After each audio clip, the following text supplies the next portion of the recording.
কেমন আছেন আপনারা? ঈদ উপলক্ষে বাড়িতে এসেছি। আর বাড়িতে আসলে আমার পছন্দের জায়গাগুলোর মধ্যে এই যে আমার বাড়ির যে ঘেরাটা রয়েছে সেইটা একটা। তো এইখানে এসে আলহামদুলিল্লাহ এবার আমার খুবই ভালো লাগছে যে আমি বাড়িতে এসে আমি যেগুলো করতাম আমার আব্বু এগুলো করছে। এবার দেখছি এই যে বেগুনের চারা দেখতেই পাচ্ছেন আপনারা। এই যে বেগুনের চারা লাগিয়েছে। কালকে রাত্রে মুষলধারে বৃষ্টি হয়েছে। রাত্রে বলতে ভোরবেলায় আজকে। প্রচুর পরিমাণে বৃষ্টি হয়েছে। এই বছর এইদিকে নাকি বৃষ্টি হয়নি মানে এলাকায়। ঢাকাতে তো মাঝে মধ্যেই বৃষ্টি হয় কিন্তু এখানে বৃষ্টি হয়নি। তো আজকে যে পরিমাণ বৃষ্টি হয়েছে মানে আমার মনে নাই যে এরকম বৃষ্টি কবে হয়েছে, এত জোরে বৃষ্টি হয়েছে।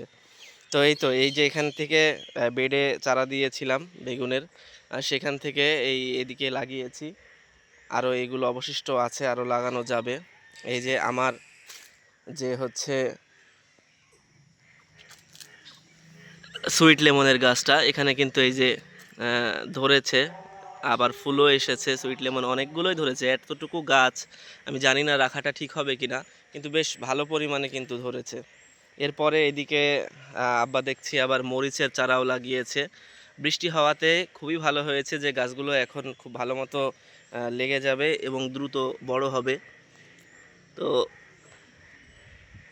এই পুরো ঘিরাটা কিন্তু আগে একসময় এরকম ছিল না, আরও বেশি ময়লা ছিল, কিন্তু যাই হোক পরিষ্কার করে এগুলো করা হয়েছে। এই যে কত ছোট গাছে কি সুন্দর আম ধরে আছে। এগুলো সম্ভবত চাইনিজ জাতের কোনো আম, আমি নাম জানি না কি জাত। আর এই যে আমার এই মশলার গাছটা, আর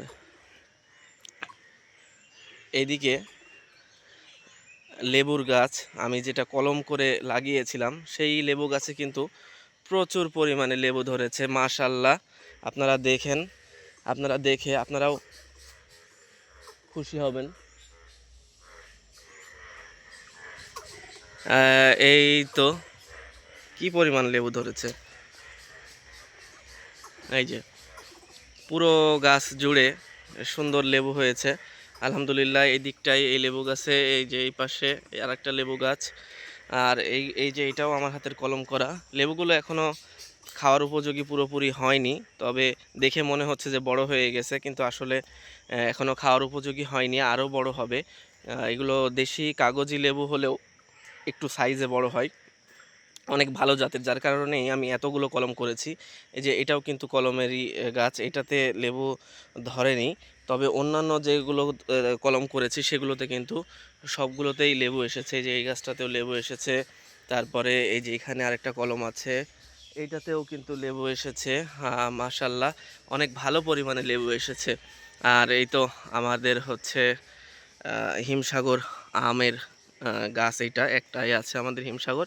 মাশাআল্লাহ এইবার সবচেয়ে বেশি পরিমাণে আম এসেছে এই গাছটাতে।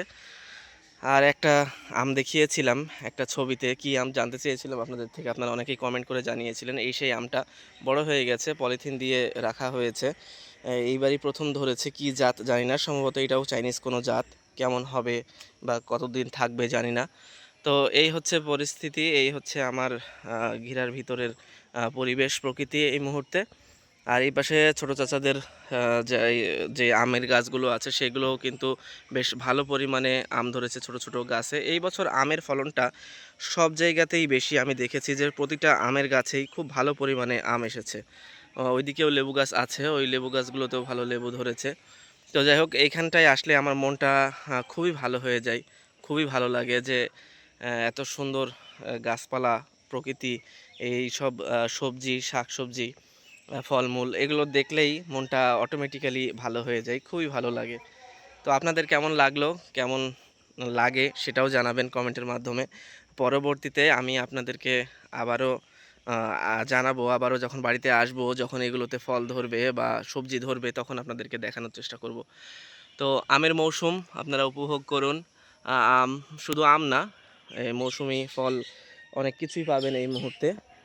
গ্রামে এসে অনেক কিছুই দেখতে পারছি যেগুলো খাঁটি, একদম টাটকা। সেই সব ফলমূলগুলো আপনাদের সাথে শেয়ার করব আমি পেলে, আপনারাও উপভোগ করে থাকুন। ঈদে শুধু মাংস নয়, এগুলো পাশাপাশি খাবেন, শরীর ভালো থাকবে, ভালো লাগবে। তো ঠিক আছে, এখন বিদায় নিচ্ছি। পরবর্তীতে আবার আপনাদের সাথে দেখা হবে, কথা হবে। সে পর্যন্ত সবাই ভালো থাকবেন এবং কমেন্টে অবশ্যই জানাবেন যে ভিডিওটি কেমন লাগলো। আল্লাহ হাফেজ।